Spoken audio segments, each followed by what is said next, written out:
Is it possible to open a business for less than $500? Let's find out. Let's go.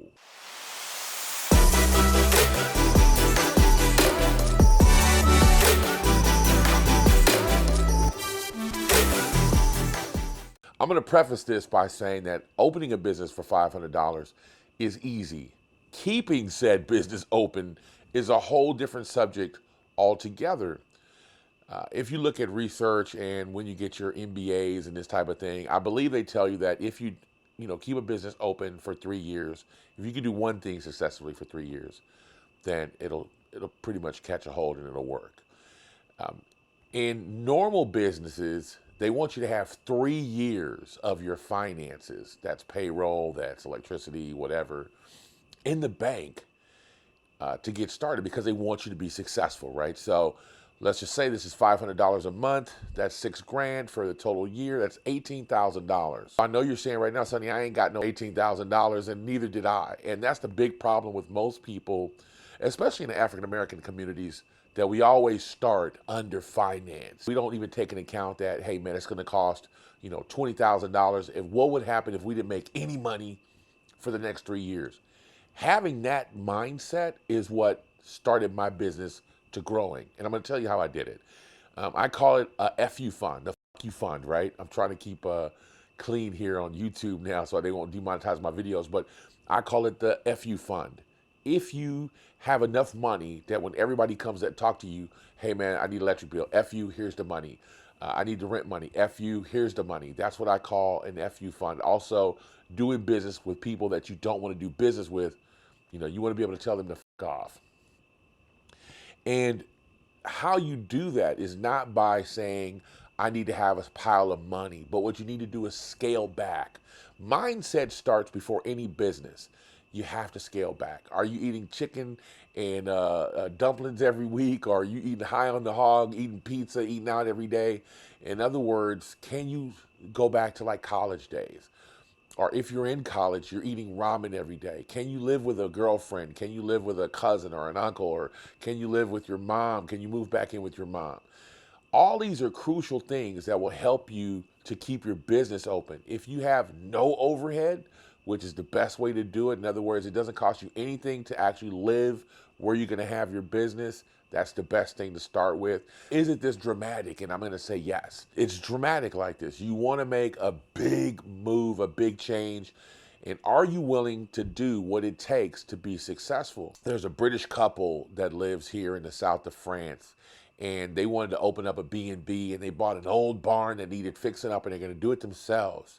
But they didn't have any money to buy a house to live in this old barn, so they put a tent in the barn. The barn didn't even have a good roof on it. They put a tent inside the barn and live inside the tent. Would you go to those lengths in order to get your business off the ground? How far will you go? And that's really important. So before you start with this $500 business, I want you to understand that mindset is really important, and having and understanding that you're not going to make any money for 3 years is what you need to start off in your head is really important. So let's get started. 4 areas that you can start your business in, and I'm going to talk about a few of them really quickly. The first one is sales. Buy it for $1, sell it for $2. You can sell hats, bottles, whatever. You can sell shirts, whatever you want to sell. Education is another one. You can teach people how to do things like music and things like that, and we'll go into that deeper in a moment here. You can have an expertise like an insurance agency or a real estate agency, and you can also provide a service. Let's attack sales first. The number one thing in order to make money today, I'll go back to this because it always works, is glow sticks. Glow sticks are huge. If you go to night events, Beyonce's in town, Jay-Z's in town, sporting events, hockey games, basketball games, football games, or whatever. Anything at night, you can go buy a bunch of glow sticks, go on Amazon, you'll see a bunch of them, right? Get the bracelets, get the necklaces, get the glow sticks themselves, put them in your mouth, put them around your neck or whatever, swing them around. 1 for $3.50, 2 for $5. Don't forget your upsell, 3 for $5 or whatever, right? And that will make you some money right now. So go spend $99 on glow sticks and start selling them. Just go to events. And if you're really slick, hire some friends to go on different parts of the venue and sell them in different places, right?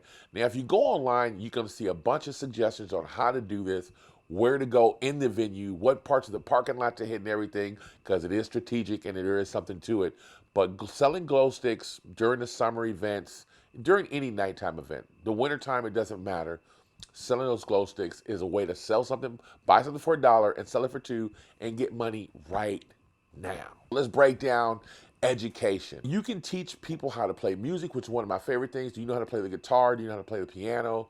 Teaching music is really cool. But my favorite of all time is teaching people a language. Now, if you're a native English speaker, that's like the best language to know, especially if you live in a different country. If you're not a native English speaker, but you speak it really well, so I have a friend of mine that lives in Mexico, and she learned how to speak English just from growing up and people teaching her how to speak English. Her English isn't perfect, but she actually teaches English in a school. So as an example, here in France, if I wanted to make a couple extra bucks, it's easy just to put an ad in the newspaper and say, hey, I'll teach you English, private lessons, and that's just how it goes. You can also travel when you're teaching English, which is really cool. So if you decided you wanted to travel the world, you can pretty much go anywhere if you speak English. Native English speakers will do better than non-native English speakers, but it doesn't really make a difference. Trust me, this shit works. Teaching languages is the single most easiest way to make money without an overhead, and you can make money today, right now. Let's talk about a service for a business. Now, this is trading time for money, and I don't like this as much, but babysitting is one way that, younger kids make a little bit of extra money on the side. Dog walking, which I really like the dog walking thing because I like dogs, and if I had to do something like that, it would kind of be like a treat. Unless I had to walk like 1,000 dogs at once, then I wouldn't like that. But the next thing that I really like that people do is auto detailing. Auto detailing is like one of the first businesses that I ever started, right? So I did it a few different ways. One way is I already had a little Ford Explorer. I bought a trailer and it was like a 55-gallon water tank, and I put it on the back of it, and I had this pressure washer. And I would go to car lots. I lived in Phoenix at the time, and I would just go to car lots, and I'd charge them $1.50 a car because it's dusty there. And so twice a week, I would come by these different car lots, and I would spray off the car. And it was like, 60 cars on each lot. So I made decent money per car lot, and I had like 3 or 4 car lots on my route. I also had a big diesel truck company that I charged $5 a spray off. Yeah, I would spray off. And I just hired people to come along with me, and they would spray off the cars. I would just basically sit there and talk to the owners while the other people did the work. They would drive along with the car, spray off all the cars, and they would be done. And that was one way. The other thing that I did is I actually opened a detail center in a car lot. The guy had a little area, and he would go to auction, bring those cars, and other guys found out I was there, and I would charge them $50 a car, and I would clean their cars for them. I hired a guy to do the buffer. His name was Johnny. He would do the buffer, buff all the cars out. We had all these special chemicals to clean the carpets and everything and make everything look good. Use Armor All in the tires, use Armor All in the engine, steam clean everything, and it really looked good. And it took us about an hour to 2 to really detail a car. And there's like 5 people there, and I just paid them, $5 an hour or something like that. So all that being said, I really like those types of businesses. But with the auto detailing or something like that, you have to have equipment. So you will have to invest a portion of your $500 in order to get started. So there is a risk there. This right here is probably, for me, the creme de la creme of getting a business started for $500. Do you like hiking? Do you like fishing? You can do a hiking tours, a fishing guide. Now, obviously, I love fishing. If you know me, I love fishing, right? Nancy's back there going, woo! We just went fishing yesterday. Didn't catch anything, but we went. If you like fishing, becoming a fishing guide. Now, in the States, you guys call them belly boats. Here, we call them float tubes. But getting a couple of float tubes, again, this is something you probably already have, or a little fishing boat, and taking people out to your favorite fishing holes. People pay big money for fishing guides. I know I would, because like last night we didn't catch shit. I would have loved to have a guide so we could have made sure that we at least caught something on our trip. Good fishing guides charge between $150, $125, $200 an outing, and it's usually per person depending on what they're providing. Usually they'll have rods and reels that they can loan you, but they always say bring your own. So in the beginning, you don't want to invest in a bunch of equipment, just make people bring their own shit. The one that I really like that I decided to talk about in this entire thing is a city walking tour. City walking tour takes absolutely no money to get started. You probably know your city. You're probably proud of your city. And if you like walking, you like getting outdoors, it's a perfect way to make some, excuse me, it's a perfect way to make some extra money. Now, if you go look up Paris City Walking Tours, there's an African American woman that owns that company here in Paris, and she makes a ton of money. They come in by the van loads.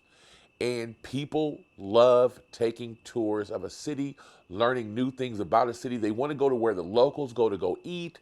They want to know exactly what it's like to be in that city and live in that city while they're there. So if you live someplace like Memphis and you could take them to Beale Street, if you live someplace like Washington, D.C., that's a no-brainer. L.A., New York, Chicago. But it doesn't have to be a big city. Sometimes it could be a small bullshit city like Deadwood. I would still love to get, because we like Deadwood, I would love to get a walking tour of Deadwood and find out where people lived and died and where things happened during the movie. There's all kind of things that you can do inside of a city. Inside of Bangkok, they have a night market. That's really cool to go to. So there's a lot of things to do. Don't use your geographic location to say that I couldn't do this, because you could. To hustle a walking tour is just going to every concierge that's in your all the big hotels. Let them know that you have walking tours. Make up some little pamphlets, brochures, and it doesn't cost very much to get that thing started. Walking tours are an excellent way to keep healthy and network, meet a lot of new people, and it's an excellent way to make a little bit of money. The next business that I like kind of works with everything that goes along here. Stick to the end, because all this is going to kind of tie together once you get there. An event planner is probably another gig that I like. $500 or less, and you only need to spend money on brochures and computers or something like that. I'm gonna give you an example of an event planner. So they plan big events, small events. It doesn't really matter what it is. It's kind of like a wedding planner, but different. But I'm going to give you an example. Let's just say a magician. Man, let's say Nancy is our magician back there, right? So she can make things appear and disappear. And she's really good. You saw her reel. You liked what she does. And you says, hey, I'd like to work with Nancy. Now, all magicians could always use more work, so it's not like you can't help them out. You contact corporations again, let all your local hotels, let everybody know, hey man, I have a magician available for your next event. Well, it not only works with magicians, they're going to tell you to go get the chairs, the tables, can you get food, and it all kind of you just become a party planner. An event planner, you get transportation to and from the event, their hotels, their flights, everything. You can just get everything. And what you do is a bunch of vendors that you get kickbacks or discounts from. You send them the business, and that's a wrap. Again, less than $500, not going to cost you a whole bunch to keep the doors open, and all you have to do is be a hustler. There's two things that you need to be able to do as an event planner. You need to know how to manage time, and you need to know how to manage people. You're going to have crisis. You need to be good at being able to fix problems super fast, become a solution-based type person, and you're going to do really good with this business. The last thing that I want to share with you, and this is what I want you to stick around for you to understand, is that everybody that I've listed on this entire thing on how you can make money, every profession wants leads. You can be that guy. Every magician needs more work. Every event planner needs to do more events. Every person cutting yards needs more yards, and you can be that person to do their lead generation for them. Nobody wants to do cold calls. Nobody wants to send out cold emails. Nobody wants to do sales calls, but you can be that person. The chiropractor in your town needs more asses in the seats. It's just simple as that. He wants to have more people coming in and getting his services, but he doesn't really have time to get more people. They pay anywhere from $25 to $500. Your local lawyer, attorney, this is what ambulance chasers are, right? So whenever you get somebody in an accident and they come by and they say, hey man, call my attorney, they get kickbacks for that. There's guys that are professionals. They chase the accident victims, and they get the chiropractor and the attorneys together. The attorney gives him a kickback, and the chiropractor gives him a kickback. These are all lead generation people, and it's something you can do to make money. You're just a go-between. And this is my absolute favorite place to be when you're starting a business and you have absolutely no money, pick a niche, find out who you want to work for, like a chiropractor or an attorney or an event planner, something that you like to do, you don't mind making calls on. Pick that out and find out what it is. Now, I had a person I worked for, his name is Barry. He did singing, and I did this down in Cancun. He wanted more gigs for himself, and I talked to event planners, I talked to hotels, I talked to corporations to try to get him booked out. And I got 20% of everything that I booked for him. It was a really good gig. I started with no money. All I needed was a phone, internet, and a little bit of hustle. That's all you need, right? Now, with all these businesses, you can start to make cash with the ones that I highlighted during this. With the ones that I highlighted, you can make $500, $600, $700, maybe $1,000 within the next 30 days. And it's going to go up from that as long as you work on it. But all of these businesses that I highlighted here also start with $0, and you can get busy doing that right now. And because I told you about the mindset, you can keep your doors open for the next 3 years until you decide to do something else. Right now is the time that I tell you that if you haven't subscribed to the channel, go ahead and subscribe. Kick that bell button if you want to get notified of when I upload these videos. Share this video if you know anybody that could benefit from it. Did I say like and comment and subscribe? Did I say that yet? No, I didn't. Comment, right. Comment on this video below and let us know. Maybe you have some more ideas of businesses we can start for less than $500. Remember, guys, that success is an everyday thing. No excuses, no explanations. Let's get it done.